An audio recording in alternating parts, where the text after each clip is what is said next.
Que Lucas capítulo 12, del verso 35 al verso 40 voy a estar leyendo y me siguen con su vista. Lucas capítulo 12, del verso 35 al 40. Creo que ya muchos conocen este pasaje. Dice así la palabra del Señor en el nombre del Padre, del Hijo y de su Santo Espíritu. Estén ceñidos vuestros lomos y vuestras lámparas encendidas, y vosotros sed semejantes a hombres que guardan a que su Señor regrese de las bodas, para que cuando llegue y llame, le abran enseguida. Bienaventurados aquellos siervos a los cuales su Señor, cuando venga, halle velando. De cierto os digo que se ceñirá y hará que se sienten a la mesa y vendrá a servirles, y aunque venga a la segunda vigilia, y aunque venga a la tercera vigilia, y si los hallare así, bienaventurados son aquellos siervos. Pero sabed esto, que si supiese el padre de familia a qué hora el ladrón había de venir, velaría ciertamente y no dejaría minar su casa. Vosotros, pues, también estad preparados, porque a la hora que no penséis, el Hijo del Hombre vendrá. Vamos a orar. Te damos gracias, Señor, por este momento. Gracias por la oportunidad que nos das de poder estar en tu casa, de poder compartir tu palabra. Gracias por cada uno de mis hermanos que dispusieron ese tiempo de estar en este lugar, Señor. Te pido que tu Espíritu Santo sea hablando, Señor, a nuestras vidas, que tu Espíritu Santo sea tocando nuestra mente, Señor, dándonos ese entendimiento y la sabiduría para poder discernir tu palabra, Dios. Todo aquello, Señor, que quiera estorbar en esta hora, todo aquello que quiera levantarse, Señor, en esta hora, Dios, lo reprendemos, Señor, en el nombre de Jesús, y que sea tu Santo Espíritu dándonos, Señor, esa capacidad para poder entender, Dios, en el nombre de Jesús, todo aquello, Señor, que quiera levantarse, como dice tu palabra, en contra del conocimiento de Dios, Señor, sea reprendido en el nombre de Jesús, y ponemos este tiempo, Señor, delante de ti. Gracias, Dios. Amén y amén. Puede tomar su lugar. El tema de hoy es: no sabemos la hora ni el día. Ese es el tema de hoy. No sabemos la hora ni el día. Uno de los acontecimientos que uno trata de buscar o trata de saber, dicen de que uno siempre está buscando conocer el futuro. Uno siempre quiere saber qué es lo que va a pasar mañana, qué es lo que va a pasar en un año, en 10 años. Y uno siempre está buscando la manera de saber qué es lo que nos depara el futuro. Y dicen de que eso nos lleva muchas veces a consultar fuera de la Biblia. De hecho, eso se convierte en un problema, porque muchas veces en nuestro afán, en nuestro deseo, en nuestra necesidad de querer saber el futuro, eso nos orilla o nos lleva a buscar otras formas para poder conocer el futuro. Por ejemplo, hay muchos que, queriendo saber el futuro, van a las personas que supuestamente leen las cartas, que leen la mano, que ven el futuro, y los lleva a ese tipo de actividades que la misma Biblia contradice o que la misma Biblia condena. ¿Pero por qué? Por nuestra necesidad de saber el futuro. El día de hoy no voy a hablar acerca del Apocalipsis, no voy a hablar acerca no voy a hacer un estudio de los tiempos futuros, pero sí quiero dar una breve reseña acerca de las cosas que muchas veces nos afectan por esa misma necesidad de querer saber el mañana. Hace unos meses un pastor muy conocido daba una fecha acerca de la venida de Jesús, de la segunda venida de Jesús. Y él, haciendo sus cuentas según la Biblia, tomando como base la Biblia y sacando algunas cuentas ahí, él estableció una fecha. Después de eso, algunos otros pastores salieron y empezaron a reprender de alguna manera al pastor por qué había hecho esa declaración, cuando la misma Biblia nos dice de que nadie sabe el día ni la hora, cuando el mismo Jesús dijo de que el día ni la hora nadie lo sabe, ni aun los ángeles, sino solamente nuestro Padre. Pero muchas veces uno por ese afán uno quiere saber. Dice de que dentro de lo que es escatología o dentro de lo que es el estudio de los tiempos futuros o de los tiempos por venir, hay por lo menos 4 escuelas en esta área, 4 escuelas que se encargan de interpretar la venida de Jesús. Algunos toman como base el milenio. Estas 4 escuelas son el preterismo. ¿Qué es el preterismo? Dice que el preterismo ve el libro de Apocalipsis como algo histórico, como algo que ya pasó, algo que ya se cumplió en la historia. De hecho, el Apocalipsis dicen que se cumplió por ahí como en los años 70 en la destrucción del templo. Esta escuela se basa más en lo pasado, algo que ya pasó. Ven el Apocalipsis como un evento pasado. La otra escuela dice que es el idealista. Esta escuela ve el libro de Apocalipsis como un libro espiritual, como un libro de principios, un libro no de hechos que van a pasar, sino que uno debe de entender el Apocalipsis como un libro de principios solamente, no como algo que va a pasar. La otra escuela es el histórico o el historicista. Esta escuela ve el Apocalipsis como eventos que uno tiene que ir acomodando conforme va avanzando la historia. Por ejemplo, muchos vieron a la bestia que menciona el Apocalipsis con Nerón y lo compararon con Nerón. Más reciente, otros ven a la bestia y lo compara, o al anticristo, como Hitler, y así van acomodando el Apocalipsis conforme va transcurriendo la historia.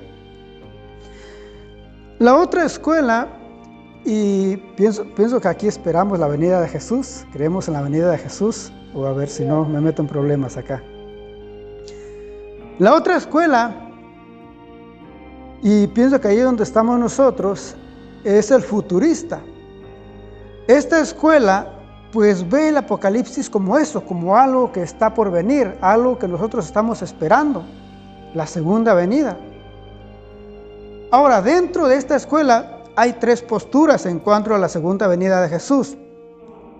Y estoy narrando esto para llegar al punto que quiero que nos enfoquemos hoy.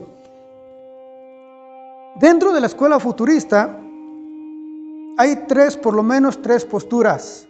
Una que es el amileniarismo, y ellos dicen de que Jesús va a venir a mitad de la tribulación.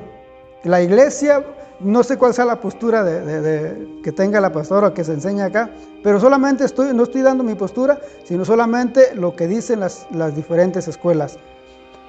Este amileniarismo dice de que ellos creen que la iglesia va a estar en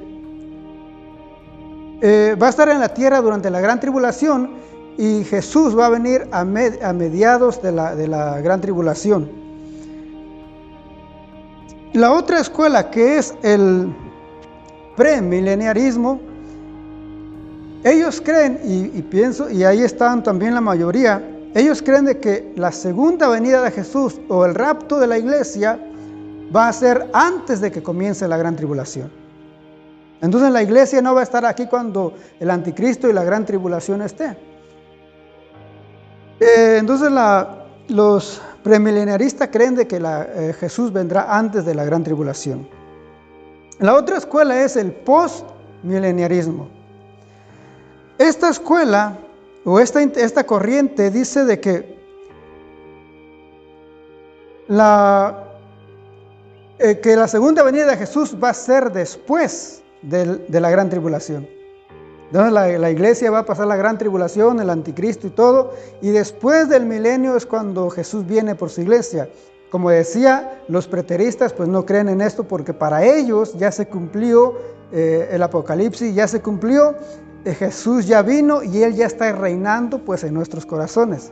Esto es lo que enseñan las diferentes posturas, solamente estoy dando lo que enseñan las diferentes posturas. Ahora, ¿cómo afecta eso? Si el tema es, no sabemos el día ni la hora. ¿Cómo afecta eso? ¿Qué tiene que ver con el tema? Porque estaba mirando de que muchas veces nosotros nos enfocamos en saber y muchas veces estamos a veces hasta obsesionados por saber cuándo será el día. Y cada vez que pasa algún acontecimiento, cada vez que ocurre un terremoto, cada vez que sucede algo, uno a veces se preocupa y uno está, bueno, ya será el fin, esta será una señal, y uno a veces hay una presión en uno, como que hay una carga en uno. Y eso muchas veces no nos da libertad para poder vivir o seguir con nuestra vida, como dijo Jesús. Que Él quiere que Él nos ha llamado a libertad, no quiere que nosotros nos aflijamos, no quiere que nosotros nos preocupemos.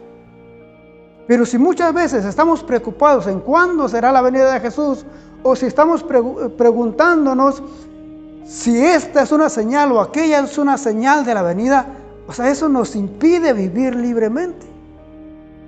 ¿Por qué? Porque nos causa preocupación, eso nos aflige. Pero el mismo Jesús dijo, nadie sabe el día ni la hora. ¿Cómo lo podemos ver en la historia? De hecho, eso lo podemos ver en la misma Biblia. Por ejemplo, dicen algunos de que en el libro de Hechos, cuando la iglesia comenzaba, dice de que, y creo que todos hemos leído, conocemos esta parte de la historia del libro de Hechos, cómo dice que cada uno vendía sus bienes, vendían sus posesiones, todos compartían, todos convivían, y dice de que nadie decía tener suyo, nada de lo que cada uno tenía decía que era de él, sino que todos lo compartían.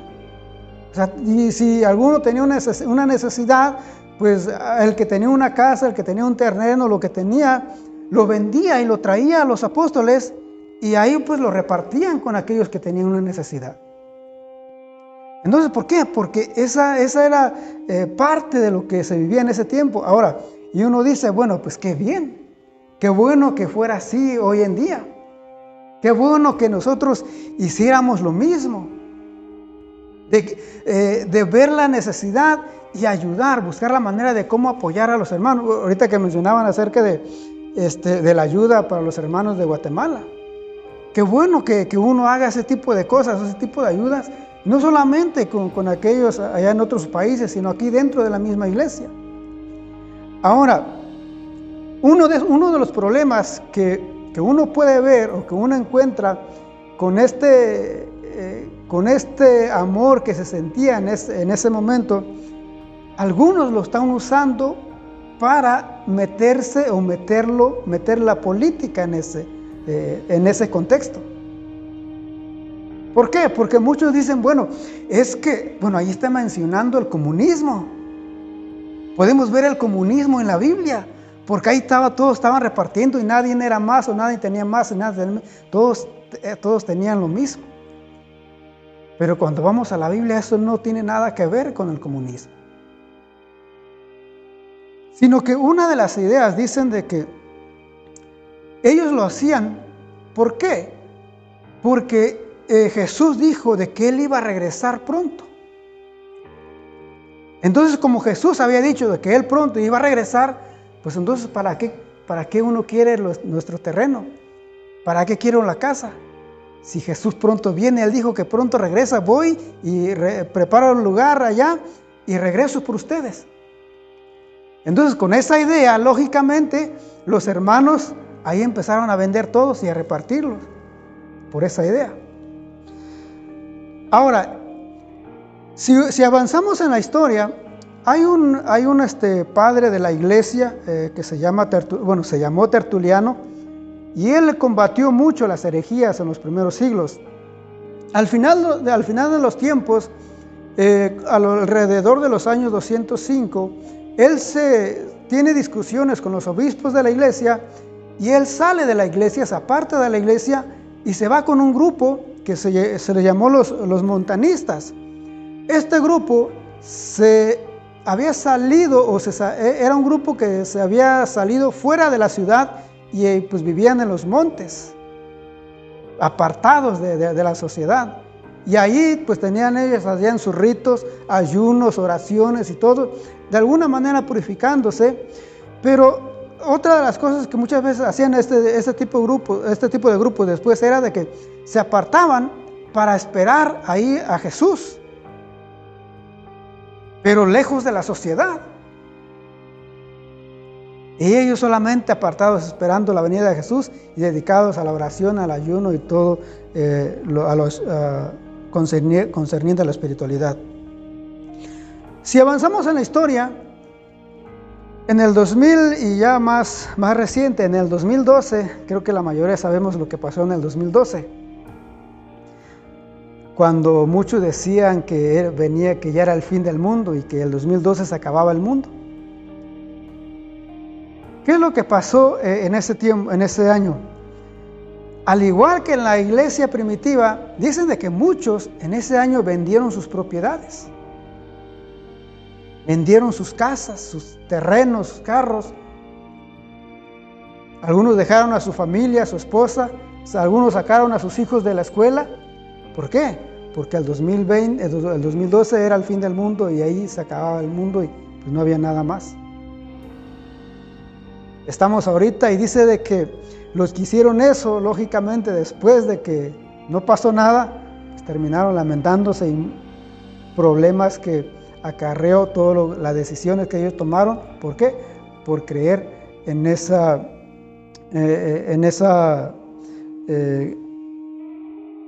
¿cómo decirlo? Por creer en ese acontecimiento que algunos habían afirmado. Por eso muchas veces el querer saber uno cuándo será el fin del mundo o cuándo será la venida de Jesús, y lo que leímos ahí en el Evangelio de Lucas nos dice y nos habla acerca de dos siervos. Si seguimos leyendo en los versos 40 en adelante, ahí nos habla de otro siervo. ¿De qué nos dice? ¿Qué nos dice de este siervo? Dice de que, ¿qué pasaría si un siervo dice, mi señor tarda en venir? ¿Qué pasa con este siervo? Y dice de que él comienza a beber, comienza a tratar mal a sus hermanos, a sus prójimos, y empieza a hacer mal. Y si el Señor viene, pero dice el Señor, su Señor vendrá a la hora que él menos espera. Y si cuando el Señor viene y él lo haya haciendo, maltratando a sus siervos, maltratando a su prójimo y haciendo cualquier cosa, ¿qué va a hacer el Señor? ¿Qué va a hacer su Señor con ese siervo? Lo va a castigar. Pero dice, bienaventurados son ustedes, bienaventurado es aquel siervo que cuando su Señor venga lo haya haciendo así. Ahora, ¿quién es ese siervo bienaventurado? Y ahí quiero que nos enfoquemos nosotros. ¿Quién es ese siervo bienaventurado? ¿Qué es lo que Dios quiere de nosotros? Ya vimos de que Dios no quiere que nosotros estemos preocupados, Dios no quiere que nosotros estemos afligidos, sino que Él quiere que tengamos esa libertad de poder vivir. El problema, como decía, cuando uno está enfocado en saber el día, en cuándo va a ser el día, cuándo va a ser el fin del mundo, eso, si uno se enfoca en eso, nos vamos a aislar, nos vamos a apartar a lo mejor del mundo, nos vamos a apartar de la sociedad, a lo mejor vamos a querer irnos también después allá como aquellos que se alejan de la sociedad y forman su propio grupo allá esperando a los alienígenas, esperando a los marcianos, esperando a cualquier otro ser. Y no enfocados en lo que Dios quiere que nosotros hagamos. Si nosotros nos preocupamos más en cuándo será la venida de Jesús, uno va a vivir con esa aflicción. Uno va a vivir atribulado y esperando a ver cuándo será ese día y preguntándose cuándo será el día. Esta será una señal, ¿cuál será? Porque esa misma pregunta fue la que los apóstoles, los discípulos le hicieron a Jesús. ¿Cuándo será el fin del mundo? ¿Qué señales habrá? ¿Cómo podemos saber el día de tu regreso, el día de tu venida? Era la misma preocupación de Jesús, de los discípulos de Jesús. Pero ¿qué es lo que responde Jesús? Jesús dijo que no nos toca a nosotros saber el día ni el tiempo. Eso no nos corresponde a nosotros. Entonces, ¿qué es lo que nos corresponde a nosotros? Busque ahí en Evangelio según San Mateo, capítulo 24. Y este va a ser el corazón del mensaje. Mateo capítulo 24.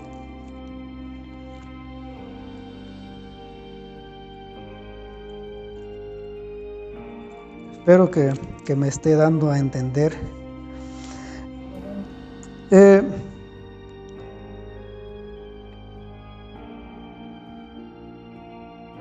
Mateo capítulo 24 del verso 29.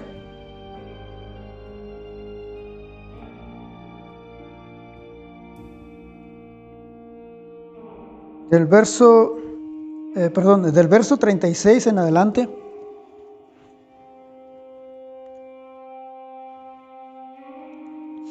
Ahí podemos ver lo primero, qué es lo que nos corresponde a nosotros, qué es lo que Dios nos ha dejado y qué es lo que Dios quiere que nosotros hagamos.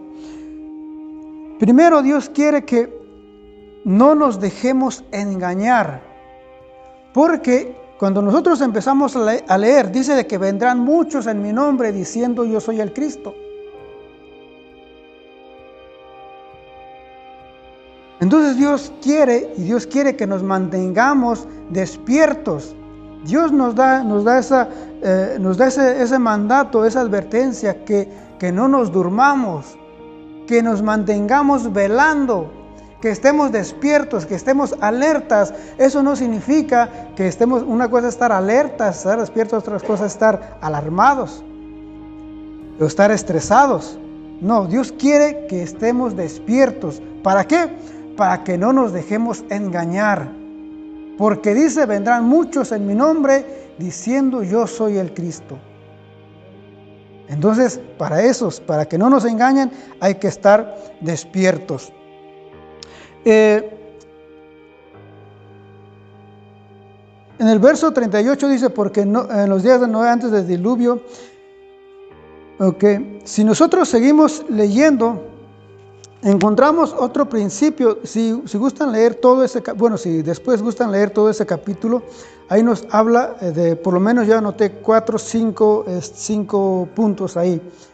Otra de las cosas es de que Él quiere que nosotros nos mantengamos despiertos para no ser engañados. Otra de las cosas dice de que Él quiere, o que Jesús nos advierte, es de que la maldad se va a aumentar. Me llama la atención en algunas traducciones, a ver si, en algunas traducciones dice de que de que las cosas que pasan, las guerras, los rumores de guerras, los terremotos y todo eso, dice que esas no son señales.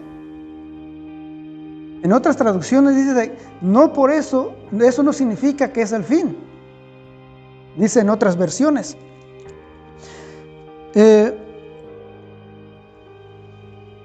En el verso 39 dice, entendieron hasta que vino del diluvio, se los llevó a todos. Déjame ver si encuentro.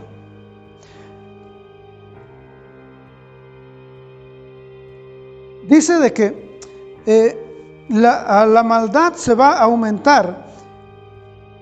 El apóstol Pablo, hablando en Romanos, dice de que da algunas de las características de los hombres o de las personas en los últimos días. Y dice, ahí menciona algunas características que van a ser desobedientes a los padres, que van a ser rebeldes, que van a amar más a los deleites del mundo que a Dios. Entonces, Pablo nos da unas características aquí de las personas en los últimos días. Otra de las características que, a ver, permítame como que estoy no, ok. A ver si, ok.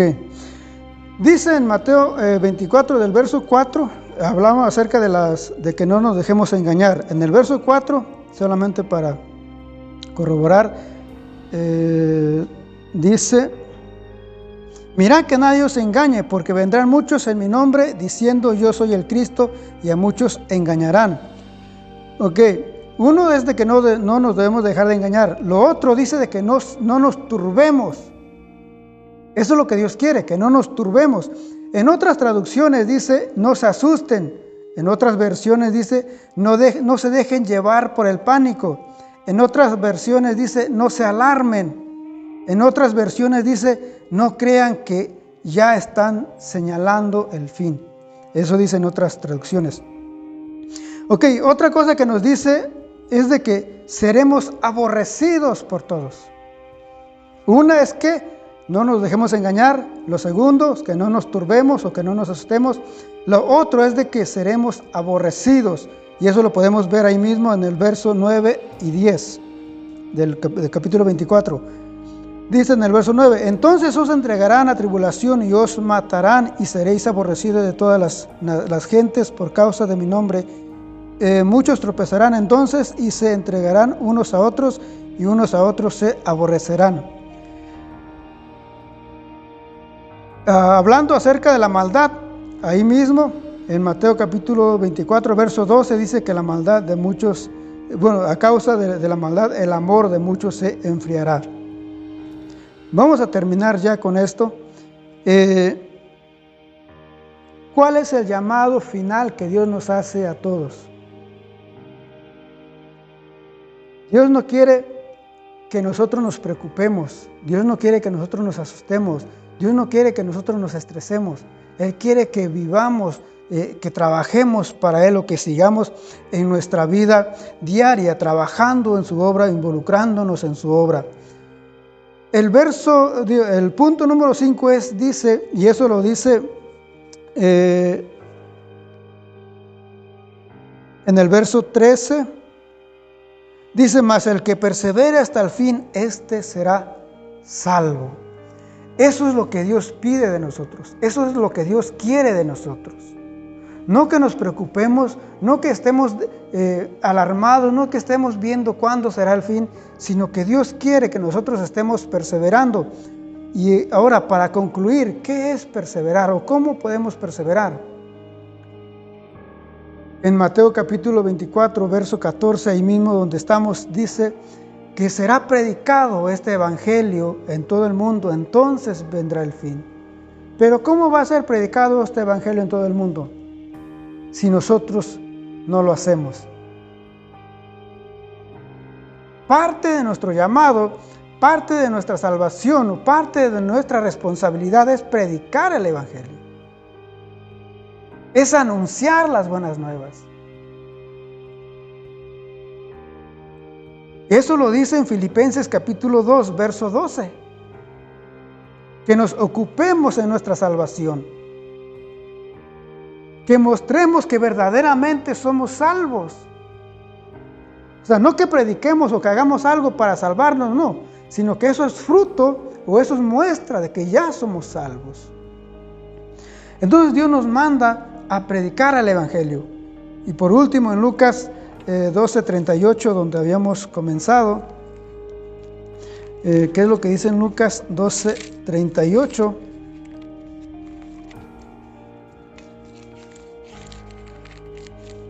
Este es un llamado para todos, no solamente a perseverar, sino a trabajar, a involucrarnos en la obra de Dios.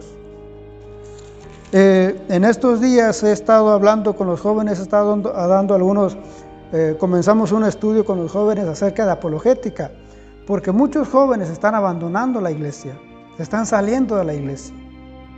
Al menos con nosotros, varios jóvenes se están apartando ya de la iglesia. Según las estadísticas, como mencionaba, creo en una ocasión, algunos esperan cumplir solamente la mayoría de edad y salirse de la iglesia. Pero al menos estoy viendo, al menos en la iglesia donde yo estoy, de que no están cumpliendo ni la mayoría de edad. A los 16, 15 años ya los jóvenes no quieren nada con Dios. Por esa razón estoy dando unos estudios, unas enseñanzas sobre apologética, sobre por qué nosotros creemos en Dios, cuáles son las razones para creer en Dios, o hay razones para creer en Dios. ¿Cómo podemos creer en la Biblia? ¿Por qué debemos creer en la Biblia? ¿Podemos creer en la Biblia? ¿Es verdad? ¿Es cierto lo que hay en la Biblia? Porque muchos jóvenes empiezan a desconfiar de eso o a preguntarse, bueno, ¿por qué? ¿Qué hago aquí en la iglesia? ¿Para qué? ¿Cuál es el propósito? Entonces, y ahí como padres muchas veces uno no tiene las herramientas o uno no tiene las respuestas. Y pues los jóvenes deciden dejar la iglesia. Y en el verso 38 dice de Lucas, capítulo 12, y aunque venga a la segunda vigilia, y aunque venga a la tercera vigilia, si los hallare así, bienaventurados son aquellos siervos.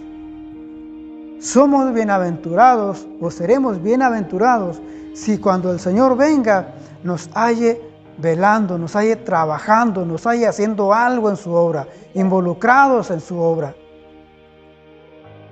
Pero si Jesús viene y nos halle allá afuera o nos halle haciendo otras cosas que Él no nos ha mandado, o descuidados en la obra de Dios, o descuidando nuestra salvación, ¿qué es lo que hace el siervo? Dice que castigará. Ese siervo va a recibir su castigo. Pero dice, bienaventurados aquel siervo que cuando su Señor lo halle haciendo así. No sabemos el día, no sabemos la hora. Por eso Dios quiere que nosotros en lo que Él viene estemos trabajando, nos involucremos, nos metamos cada día más con Dios, a buscar más de la presencia de Dios. De nada nos sirve muchas veces si Dios nos da, dice la Biblia, y la otra vez hablábamos de que ya Dios nos dio dones, Dios nos dio talentos, pero de nada nos sirve si no lo ponemos en práctica. O sea, el propósito de Dios es ponerlo en práctica. Muchas veces queremos dones y queremos talentos y queremos hacer eso, pero ¿para qué si no lo vamos a poner en práctica? O sea, lo importante es que nosotros lo pongamos en práctica. Y si hacemos eso, dijo Jesús, somos bienaventurados. En Juan 3:16 dice de que de tal manera amó Dios al mundo que dio a su Hijo unigénito para que todo aquel que en él cree no se pierda, mas tenga vida eterna. Pero dice de que estaba escuchando cuando la frase que en él cree no se refiere a que solamente el que creyó y hizo la oración y ahí se quedó, no, sino el que permanece creyendo. Por eso dice la Biblia, el que persevere hasta el fin, no el que estuvo por un tiempo, no, el que persevere hasta el fin, ese será salvo. ¿Y cómo podemos perseverar? Trabajando en la obra de Dios, involucrándonos más en la obra de Dios. Tantas cosas que se necesitan, tantas cosas que podemos hacer. La mies es mucha y los obreros son pocos. Ya no estemos preguntándonos o estresándonos y a ver cuándo será la venida de Jesús, sino más bien trabajemos más cada día más y busquemos cada día más la presencia de Dios e involucrándonos más en la obra del Señor, que eso es lo que Él quiere. Y dice la Biblia, bienaventurados sois si cuando el Señor venga los halle haciendo así. Que Dios les bendiga, hermanos. Gracias por este tiempo. Gracias, pastora, por este tiempo.